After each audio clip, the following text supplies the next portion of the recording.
இதுதான் ஆசியாவின் மிகப்பெரிய பணக்கார மாநகராட்சியாக கருதப்படும் மும்பை மாநகராட்சியை கைப்பற்ற போவது யார் என்பதற்கு இன்று விடை கிடைக்க இருக்கிறது. அங்கு மாநகராட்சி தேர்தல் மும்பை மாநகராட்சியோடு 29 மாநகராட்சிகளுக்கு மகாராஷ்டிரா மாநிலத்தில் இன்று தேர்தல் நடைபெறுகிறது. இது ஒரு மினி சட்டமன்ற தேர்தலை போல இந்த தேர்தலானது மிகுந்த எதிர்பார்ப்பை ஏற்படுத்தி இருக்கிறது. ஏனென்றால் கடந்த 20 ஆண்டுகளுக்கும் அதிகமாக 26 ஆண்டுகளாக மும்பை மாநகராட்சியை சிவசேனா தான் அதை கட்டுப்பாட்டில் வைத்திருந்தது. இப்போது 2017ஆம் ஆண்டுக்கு பிறகு இப்போதுதான் இந்த மும்பை மாநகராட்சிக்கு தேர்தல் நடைபெறுகிறது. அப்போது சிவசேனாவின் கையில் இருந்த இந்த மாநகராட்சியை இப்போது மீண்டும் சிவசேனாவே கைப்பற்றுமா என்ற கேள்வி எழுந்திருக்கிறது. ஏனென்றால் அந்த சிவசேனா இப்போது இரண்டாக சிண்டே பிரிவு, உத்தவ் தாக்கரே பிரிவு, மேலும் மகாராஷ்டிரா நவ நிர்மாண் சேனா என்ற பெயர் ராஜ் தாக்கரே பிரிவு ஆகிய இரண்டாக பிரிந்த நிலையில் இந்த முறையும் மும்பை மாநகராட்சியை கைப்பற்றுவதற்காக பல ஆயிரம் கோடி ரூபாய் பட்ஜெட் போடும். அதாவது ஒரு இந்தியாவில் உள்ள பல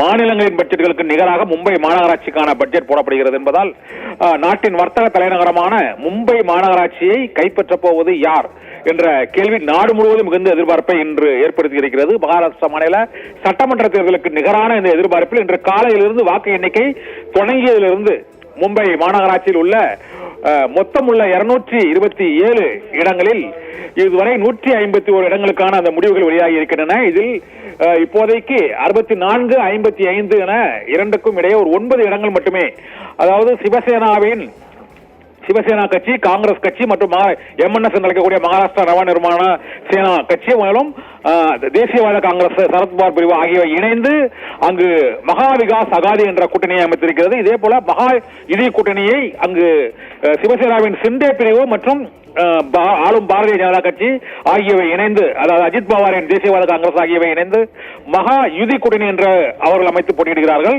இந்த கூட்டணிகளுக்கு இடையே மும்பை மாநகராட்சியை கைப்பற்றுவதில் மிக கடுமையான போட்டி, ஒரு 10 இடங்கள் முன்னிலை பின்னிலை என்று மாறி மாறி வந்து கொண்டே இருக்கக்கூடிய சூழ்நிலையில் மும்பை மாநகராட்சியை கைப்பற்ற போவது யார்? அந்த அறுதி பெரும்பான்மையை 227 என்ற இடங்களுக்கான அறுதி பெரும்பான்மையை பெறக்கூடிய அந்த கட்சி எது? சிவசேனா மீண்டும் கைப்பற்றுமா அல்லது ஆளும் பாஜக தலைமையிலான கூட்டணி கைப்பற்றுமா என்ற கேள்வி எழுந்திருக்கிறது. இது மகாராஷ்டிரா மாநில அரசியலிலும் முக்கிய திருப்பு முனையாக கருதப்படுகிறது. எது உண்மையான சிவசேனா என்பதை முடிவு செய்வதற்கு இந்த மும்பை மாநகராட்சி தேர்தல் மிக முக்கியமாக கருதப்படுவதால் மாறி மாறி முன்னிலை வகித்துக் வருகிறது.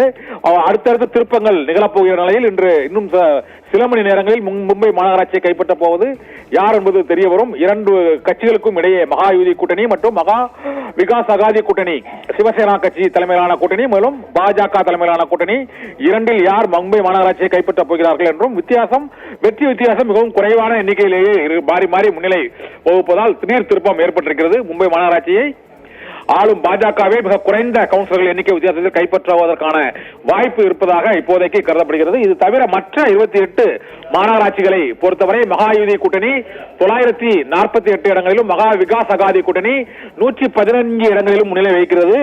மும்பை மாநகராட்சியை தவிர மற்ற மாநகராட்சிகளில் ஆளும் பாரதிய ஜனதா கட்சி மற்றும் அங்கு சிண்டே பிரிவு சிவசேனா, அஜித் பவார் பிரிவு தேசியவாத காங்கிரஸ் உள்ளிட்ட கட்சிகள் பெருவாரியான இடங்களில் முன்னிலை வகிக்கின்றன. இன்னும் சில மணி நேரங்களில் மும்பை மாநகராட்சியை கைப்பற்ற போவது யார் என்பது குறித்து உறுதியான முடிவு தெரிய வரும். நிகிதா.